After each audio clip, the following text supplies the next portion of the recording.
जय श्री राधे कृष्ण। आप सभी का आपके अपने YouTube चैनल पे बहुत बहुत स्वागत है।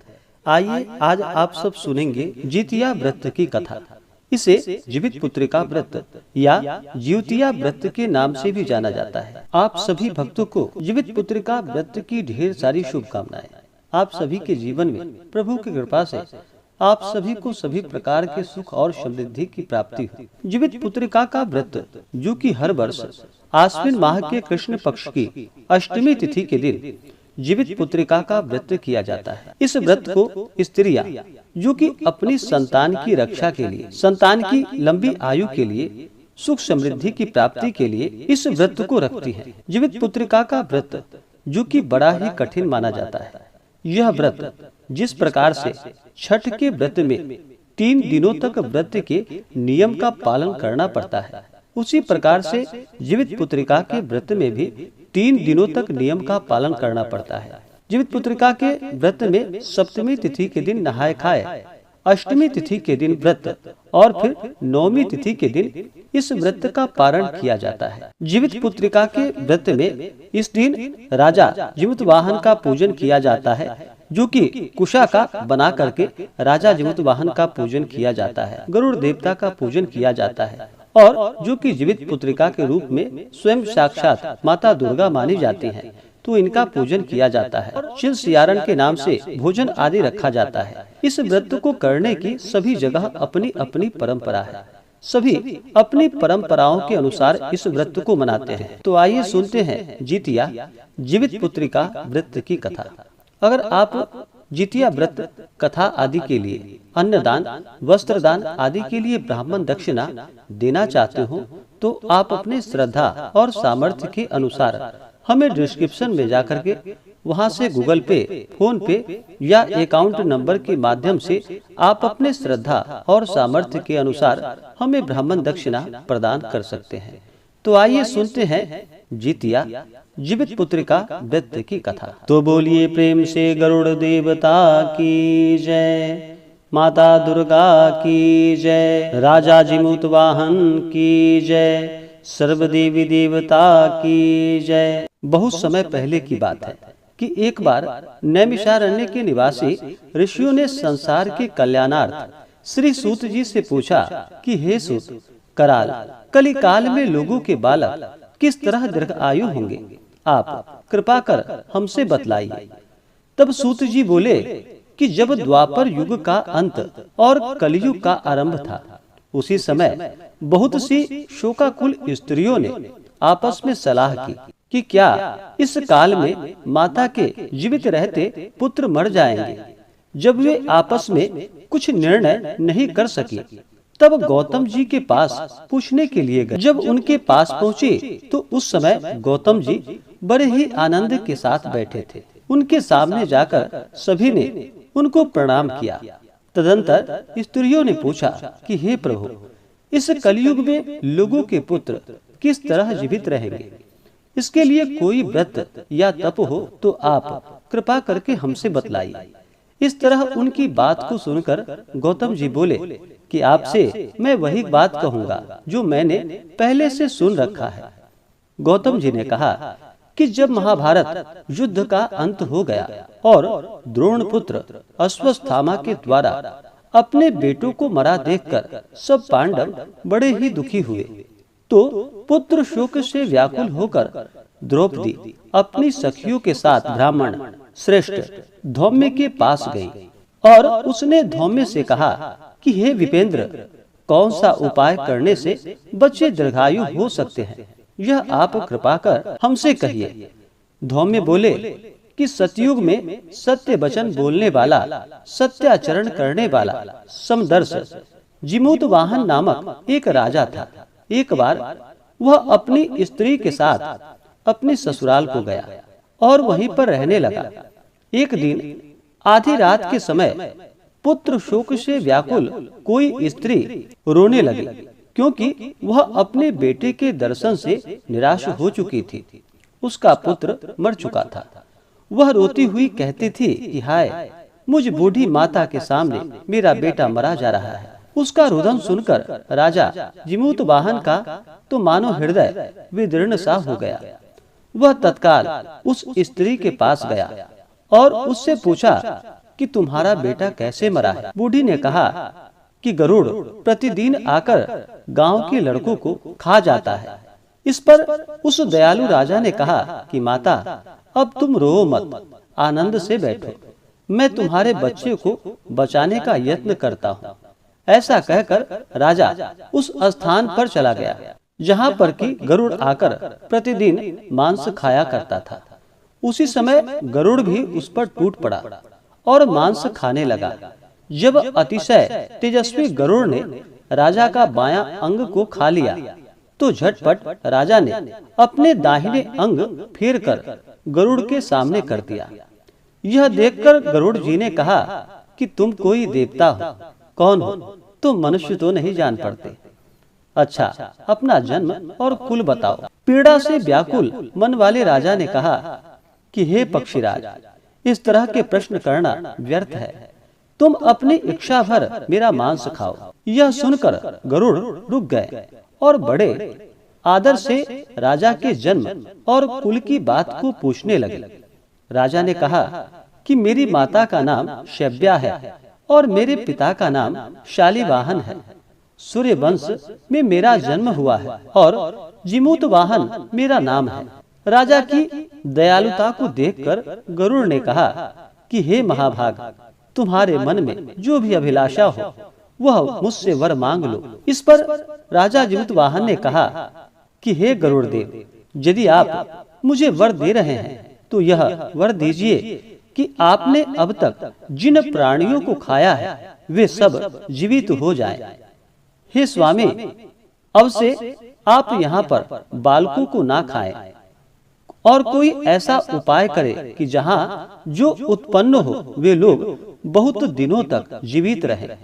फिर धौम्य जी ने कहा कि पक्षीराज गरुड़ राजा को वरदान देकर स्वयं अमृत लाने के लिए नागलोक को चले गए और फिर वहां से अमृत लाकर उन्होंने उन मरे मनुष्यों की हड्डियों पर बरसाया।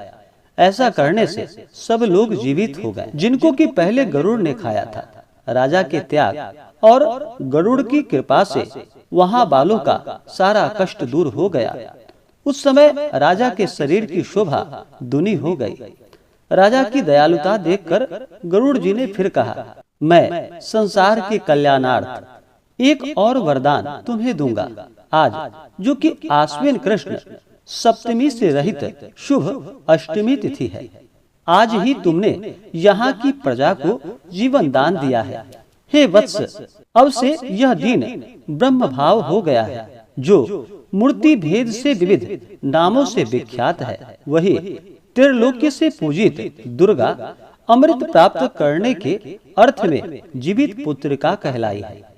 सो इस तिथि को जो स्त्रियां उस जीवित पुत्रिका की और कुश की आकृति बनाकर तुम्हारी पूजा करेंगी तो दिनों दिन उनका सौभाग्य बढ़ेगा और वंश की भी बढ़ोतरी होगी। हे महाभाग, इस विषय में विचार करने की भी आवश्यकता नहीं है। हे राजा, सप्तमी से रहित और उदया तिथि की अष्टमी को व्रत करे, यानी सप्तमी वृद्ध अष्टमी जिस दिन हो उस दिन व्रत न करके शुद्ध अष्टमी को व्रत करे और नवमी को व्रत का पारण करे। यदि इस पर ध्यान न दिया गया तो फल नष्ट हो जाएगा और सौभाग्य तो अवश्य ही नष्ट हो जाएगा। जीवित वाहन को इस तरह वरदान देकर गरुड़ बैकुंठ धाम को चले गए और राजा भी अपनी पत्नी के साथ अपने नगर को वापस चले आए। अब धौम्य द्रौपदी से कहते हैं कि हे देवी, मैंने यह अतिशय दुर्लभ व्रत तुमको बतलाया है। इस व्रत के करने से बच्चे दीर्घायु होते हैं। हे देवी, तुम भी पूर्वोक्त विधि से यह व्रत और दुर्गा जी का पूजन करो तो तुम्हें अभिलाषित फल की प्राप्ति होगी। मुनिराज, धौम्य की बात को सुनकर द्रौपदी के हृदय में एक प्रकार का कौतूहल उत्पन्न हुआ और पुरावासिनी स्त्रियों को बुलाकर उनके साथ यह उत्तम व्रत को किया। गौतम जी ने कहा कि यह व्रत और उसके प्रभाव को किसी एक चिल्ही ने सुन लिया और अपनी सखी जो कि सियारिन को बतलाया। इसके बाद पीपल वृक्ष की शाखा पर बैठकर उस चिल्ली ने और उसी वृक्ष के एक खोते में बैठकर सियारी ने भी व्रत किया। फिर वही चिल्ली किसी उत्तम ब्राह्मण के मुख से यह कथा सुनकर आई और पीपल के खोते में बैठी हुई अपनी सखी को सुनाया। और फिर सियारे ने आधा कथा सुनी ही थी कि उसे भूख लग गई और वह उसी समय जो कि शव से भरे हुए शमशान में पहुंची। वहां उसने इच्छा भर मांस का भोजन किया और चिल्ली बिना कुछ खाए पिए ही रह गई और सवेरा हो गया। सवेरे वह गौशाले में गई और वहां गौ का दूध पिया। इस तरह नवमी को उसने पारण किया। कुछ दिनों के बाद वे दोनों मर गए और अयोध्या में किसी धनी व्यापारी के घर में जन्मे। संयोग से उन दोनों का जन्म एक ही घर में हुआ, जिसमें सियारे जो कि ज्येष्ठ बड़ी हुई और चिल्ली छोटी हुई। वे दोनों सभी शुभ लक्षणों से युक्त थी, इसलिए बड़ी लड़की काशीराज के और छोटी उनके मंत्री के साथ अग्नि के सामने विधि पूर्वक ब्याही गई।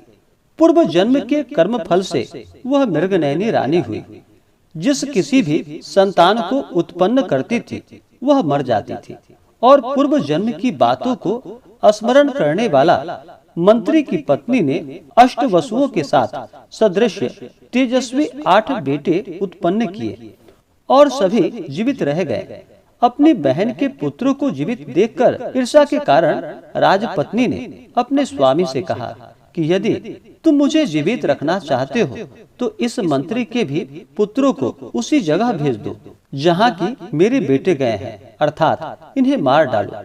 यह सुनकर राजा ने उस मंत्री के पुत्रों को मारने के लिए कई प्रकार के उद्योग किए, पर मंत्री पत्नी ने जीवित पुत्रिका के पुण्य बल से उसे बचा लिया। एक दिन राजा ने अपने आदमियों से उन पुत्रों का सिर कटवाकर पिटारी में रखवाया और वह पिटारी उनकी माता जो कि मंत्री पत्नी के पास भेज दिया। किंतु वे 8 सिर बेशकीमती जवाहरात में बदल गए और भले चंगे हो 8 लड़के अपनी माता के पास वापस चले आए। उनको जीवित देखकर राजपत्नी को बड़ा विस्मय हुआ। अंत में वह मंत्री की पत्नी के पास आई और उनसे पूछा कि बहन, तुमने कौन सा ऐसा पुण्य कर्म किया है जिससे बार बार मारे जाने पर भी तुम्हारे बेटे नहीं मरते। इस पर मंत्री की पत्नी ने कहा कि पूर्व जन्म में मैं चिल्ली थी और तुम सियारे। हमने और तुमने एक साथ जीवित पुत्रिका का व्रत किया था। तुमने व्रत के नियमों का भली भांति पालन नहीं किया था और मैंने इस व्रत का नियम का पालन किया था। इस दोष से हे बहन तुम्हारे बेटे नहीं जीते हैं। अब तुम ओ राजरानी, अब तुम भी इस जीवित पुत्रिका व्रत को करो तो तुम्हारे बेटे दीर्घ आयु होंगे। मैं तुमसे जो कि यह सच सच कह रही हूँ।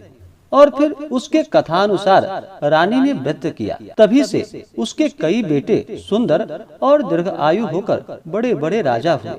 सूत जी कहते हैं कि सब प्रकार का आनंद देने वाला मैंने यह दिव्य व्रत बतलाया है।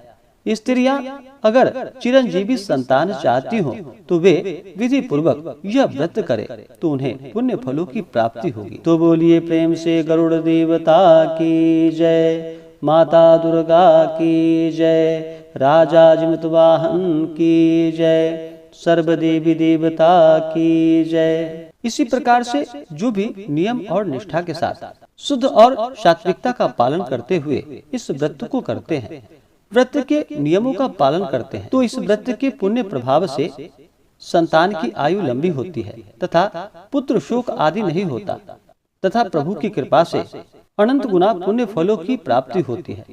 जो भी जीवित पुत्रिका का व्रत करते हैं उन्हें व्रत के दौरान नियमों का पालन करना चाहिए। जब भी आप व्रत रखते हो तो व्रत के दौरान किसी के ऊपर क्रोध नहीं करनी चाहिए। अगर आप क्रोध करते हैं तो मुख से न निकलने वाले शब्द भी निकल जाते हैं। इसलिए किसी के ऊपर व्रत के दौरान क्रोध नहीं करनी चाहिए।